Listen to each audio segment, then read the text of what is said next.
Absenteeism was over 10%. More than 1,000 people were gone every day, even more on Mondays and Fridays.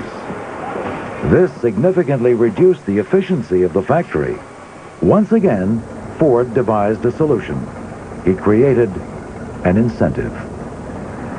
He decided to raise wages to an unprecedented level, and he made this announcement in January of 1914 that from that point forward he was going to pay his workers $5 a day wage. The typical wage that industrial workers would earn at that time was about $2 a day. So this represented an enormous increase in the wage. He also announced as part of this new wage that the work day was going to be reduced from 9 hours to 8 hours, so that workers would still earn much more money altogether, even with the shorter day. People flocked to sign up with Ford, but there was a catch. They would be paid $2.60 a day as a regular wage. But if they stayed with Ford a year, they would receive the other $2.40 a day as a bonus. He imposed some other restrictions on his largely immigrant workforce.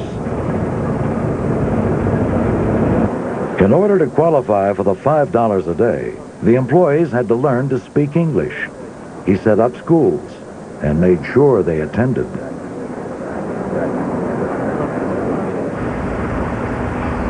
He sent the 100 investigators in his sociological department out to certify that the workers were living fit lives. They had to keep their homes clean, not smoke or drink, and open bank accounts.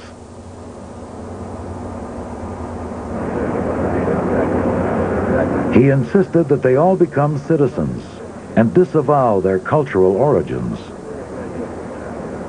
At the graduation ceremonies from the Ford English School, there was a gigantic melting pot up on the stage, and the workers who were about to graduate would walk down into this melting pot on a ladder, dressed in their native ethnic costumes, whether it was from Italy or Poland or Greece or wherever, and they would do some kind of quick change and then would come out the other end dressed in business suits or plain American dresses, with each worker waving a flag to show their new loyalties.